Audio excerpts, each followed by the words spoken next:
हाय। आज हम सब पढ़ रहे हैं क्रिस्टल के बारे में।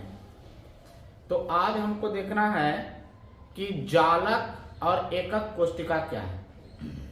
हम सब कल तक पढ़े थे क्रिस्टल और क्रिस्टल के अंतर, क्रिस्टल का वर्गीकरण। क्रिस्टल का वर्गीकरण 4 तरीका से किए थे। पहला था आणविक क्रिस्टल, दूसरा था सहसंयोजक क्रिस्टल, तीसरा था आणविक क्रिस्टल और चौथा था धात्विक क्रिस्टल। तो उसको आगे बढ़ाते हुए आज जो हम चर्चा करने वाले हैं वो है जालक और एकक कोष्टिका। देखिएगा, ये भी आसान टॉपिक है। जालक और एकक कोष्टिका। एकक कोष्टिका इसको अंग्रेजी में बोलते हैं लैटिक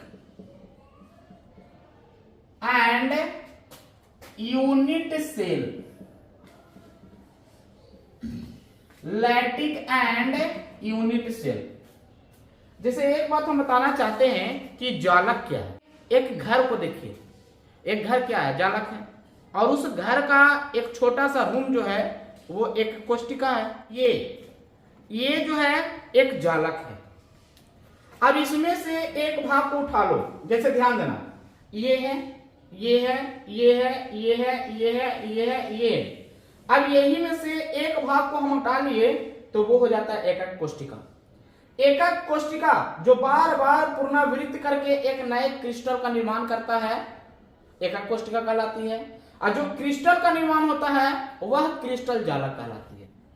जालक बिंदु, इसको कहते हैं लैटिक पॉइंट। लैटिक पॉइंट ये है क्या? जालक में प्रत्येक बिंदु को जालक बिंदु कहा जाता है। जालक में प्रत्येक बिंदु को जालक बिंदु कहा जाता है। समझे? अब यहां पर देखो कैसा होता होगा जालक बिंदु, कैसा होगा जालक और कैसा होगा एकक कोष्टिका।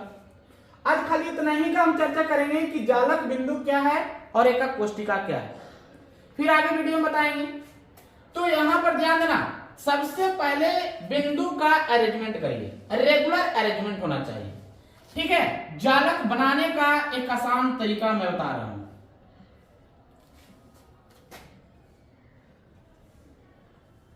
देखिएगा, एक अरेंजमेंट लिए एक लाइन में। अब दूसरा जो बिंदु लेना है ये दोनों को बीच में लेना है। देखिएगा, दोनों को बीच में भी लेना है। तीसरा जो लाइन लेंगे जस्ट ऊपर जैसा यहां पे,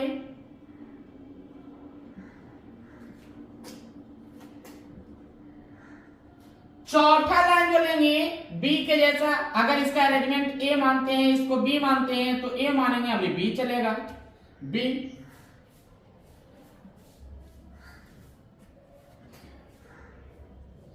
नेक्स्ट का अरेंजमेंट जो चलेंगे ए चलेंगे,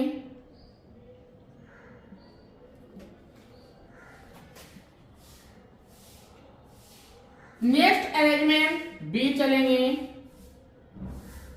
थोड़ा सा खाली ध्यान दीजिएगा तो सब बन जाएगा स्ट्रक्चर। अब देखिए, इसी को हम बना रहे हैं जालक। हम क्या बोले? जालक में प्रत्येक बिंदु को जालक बिंदु कहा जाता है। अब यहां पर ध्यान देना है कि आखिर में है क्या। यहां पर थोड़ा सा समझिएगा कि इसको मिलाओ इससे, इसको मिलाओ इससे, ये चला जाएगा यहां, ये चला जाएगा यहां। इसको मिलाओ इससे, इसको मिलाओ इससे, ये यहां और ये यहां। देखो कैसे मिला है। अब ये दोनों स्ट्रक्चर को मिलाओ, इसको मिला रहे हैं इससे, इसको मिला रहे हैं इससे, इसको मिला रहे हैं इससे और इसको मिला रहे हैं इससे। देख एक घन बना है। फिर आगे बढ़ाते हैं, जब इसको मिलाएंगे इससे, इसको मिलाएंगे इससे, इसको इससे मिलाना है, इसको ऐसे मिलाना है, फिर इसको इससे मिलाना है। क्या आ जाएगा, देखो दूसरा मिला रहे हैं, 2 का बन गया। आगे स्ट्रक्चर बढ़ाएंगे, इसको इसको मिलाओ, इसको मिलाओ, इसको मिलाओ, इसको मिलाओ। उसी तरह से जब आगे की ओर बढ़ते रहते हैं तो हमेशा एक प्रकार का जालक तैयार होता है। देखिए आगे बढ़ेंगे, उसके नीचे आओ, नीचे जब इसको ऐसे मिलाते हैं तो ध्यान देना, इसको मिला दो इससे, इसको मिलाओ इससे, इसको मिलाओ इससे, इसको यहां मिलाओ, फिर आगे बढ़ेंगे, इसको यहां मिलाओ, इसको यहां मिलाओ, ऐसे मिलाओ। देखो एक प्रकार का जालक तैयार हुआ। और भी आगे बढ़ाओ, इसको यहां मिलाओ, यहां मिलाओ, इसको मिलाओ, इसको ऐसे मिलाओ। देखो नीचे और चलेंगे तो और बनेगा, उधर चलेंगे तो और बनेगा, जस्ट लाइक ये स्ट्रक्चर बनेगा। अब ये स्ट्रक्चर की हम बात करते हैं तो इसी में से अब एक यूनिट सेल को, मतलब एक स्ट्रक्चर को हम बाहर निकालते हैं। देखिएगा किसको निकालते हैं, चलो हम यहां से ये इसको बाहर निकाल रहे हैं, ध्यान देना किसको,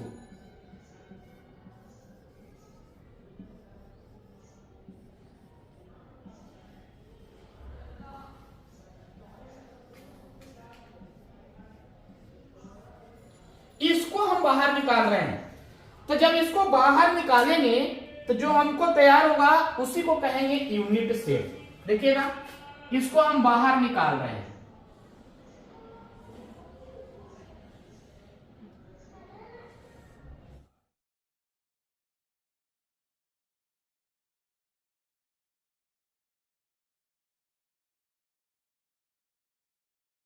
इसी को कहा जाता है यूनिट सेल। ये हो गया एकक कोशिका, एकक कोशिका, समझे। अब एकक कोशिका, अब यहां पर थोड़ा सा ध्यान देना कि एकक कोशिका डिफिनेशन क्या होगा। तो लिखेंगे दिक् स्थान में, दिक् स्थान में वह लघुत्तम इकाई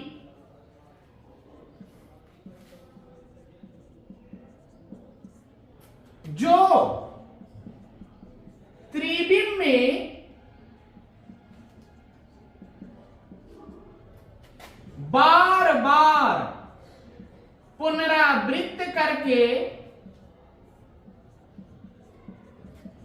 एक नए क्रिस्टल का निर्माण करता है।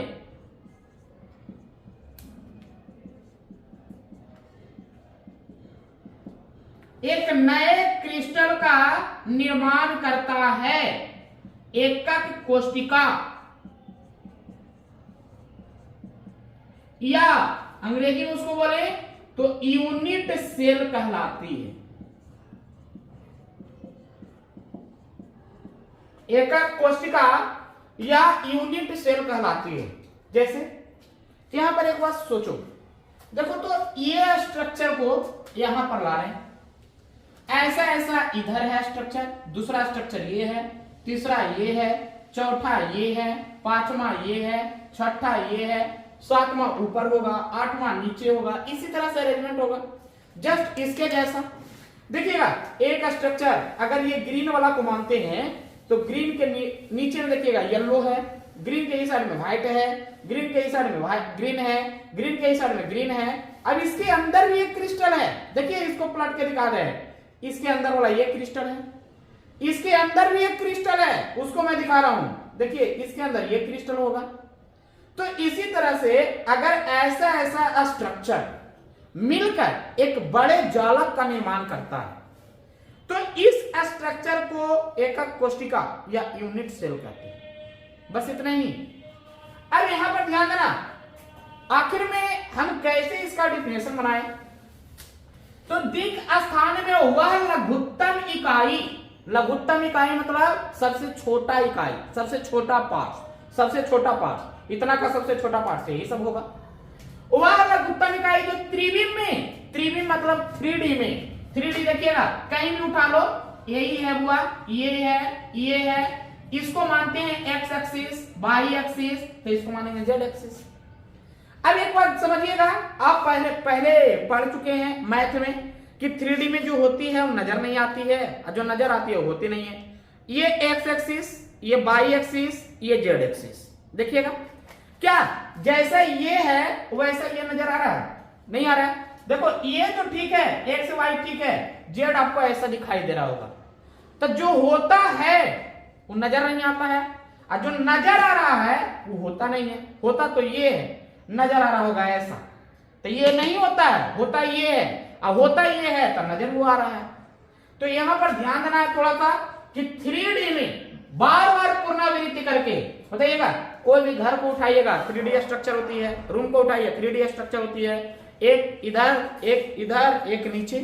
तो रूम के ऊपर रूम, रूम के ऊपर रूम, रूम के नीचे रूम, रूम के इधर रूम, रूम के इधर रूम, रूम के उधर रूम, रूम के इधर रूम, माने एक प्रकार का घर तैयार होता है। तो उसी घर को हम सब जालक कहते हैं। क्या कहते हैं? जालक। अब यहां पर आगे आते हैं कि आखिर में हम यूनिट सेल की तो चर्चा की, तो यूनिट सेल में होता क्या क्या है? यूनिट सेल में देखिएगा बात करते हैं कोण का, जिसको हम अंग्रेजी में कहते हैं कॉर्नर। ध्यान देना, यूनिट सेल में कॉर्नर की बात करते हैं। यह स्ट्रक्चर यूनिट सेल है। अब यह यूनिट सेल में हम बात करते हैं तो कॉर्नर देखना कितना है, 1 2 3 4 5 6 7 8। कॉर्नर कितना होता है? 8। सतह की बात करते हैं जिसको हम सब कहते हैं सरफेस। क्या कहते हैं? सरफेस। सरफेस कितना होता है देखना, सरफेस इसको कहते हैं, ये पार्ट्स को सरफेस कहते हैं, ये पार्ट्स को सरफेस कहते हैं, ये पार्ट्स को सरफेस कहते हैं, सतह किसको कहते हैं। तो कितना है? 1 2 3 4 5 6। सतह कितना होती है? 6। उसी तरह से किनारा कितना होता है, जिसको एज कहते हैं। ध्यान देना, किनारा कितना होती है? किनारा देखिएगा, किनारा इसको बोला जाता है ये लाइन को। तो बताना 4 गो ऊपर, 4 गो नीचे, 8 गो, एक ये 8 2 10, एक ये 10 2 12, टोटल कितनी होती है? 12। तो यहां पर ध्यान देना, आज जो हम बताए अभी वो बताए क्रिस्टल जालक और एकक कोष्टिका के बारे में। एकक कोष्टिका कितने प्रकार के होते हैं? तो एकक कोष्टिका ऐसे बुक में मिलेगा 2 प्रकार के, वो भी दूसरा टाइप जो मिलेगा वो 3 प्रकार के। इसको कहने का मतलब है कि एकक कोष्टिका 4 प्रकार की होती है। पहला होता है सरल घनीय एकक कोष्टिका, दूसरा होता है फलक केंद्रित घनीय एकक कोष्टिका, तीसरा होता है अंतः केंद्रित घनीय एकक कोष्टिका, और चौथा होती है अंत केंद्रित घनीय एकक कोष्टिका। तो थोड़ा सा ध्यान दीजिएगा, एक बार वीडियो को आप निम्न से देखिए आपको जालक बिंदु और एकक कोष्टिका समझ में आता है कि नहीं। तो ठीक है, आज इतना ही, बाकी अपना स्क्रीनशॉट लेना है तो ले लीजिए।